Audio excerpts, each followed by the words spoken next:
अपने पतिव्रत धर्म के यमलोक में पहुँच कर यमराज से बोली, हे भगवान, मेरे पति को मगर ने पकड़ लिया है। इस अपराध में आप अपने बल में मगर को नरक में डाल दो। करवा की यह बात सुनकर के यम बोले कि अभी मगर की आयु शेष है, अतः मैं अभी उसको नहीं मार सकता हूँ। यमराज की बात सुनकर करवा बोली, यदि आप ऐसा नहीं कर सकते हैं तो आप को श्राप देकर नष्ट कर दूंगी। करवा की यह बात सुनकर यमराज भयभीत हो गया।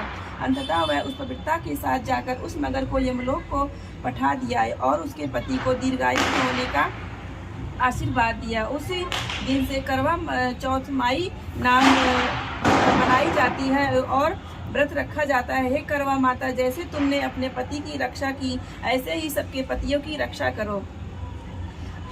एक अंधी बुढ़िया थी, उसका एक लड़का एवं उसकी वो बहुत ही गरीब था। वह अंधी बुढ़िया नित्य प्रति गणेश जी की पूजा किया करती थी। गणेश जी साक्षात सम्मुख आकर कहते थे कि बुढ़िया माई, तू जो मांगे मांग ले। बुढ़िया कहती, मुझे मांगना नहीं आता, क्या मांगो? तब गणेश जी बोले कि अपने बहू बेटे से पूछ कर मांग ले। तब बुढ़िया ने अपने पुत्र एवं बहू से पूछा तो बेटा बोला कि धन मांग ले एवं बहू बोली कि नाती मांग ले।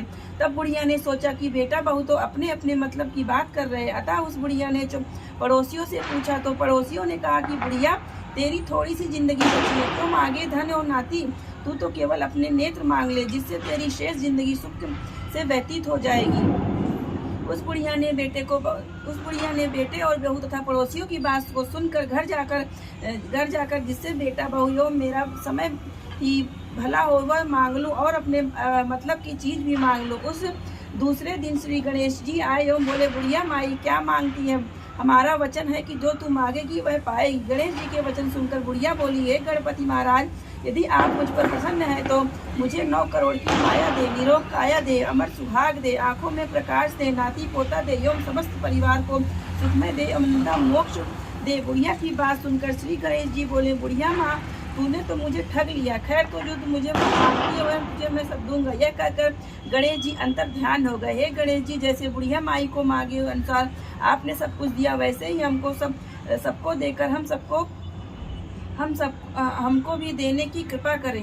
जय करो।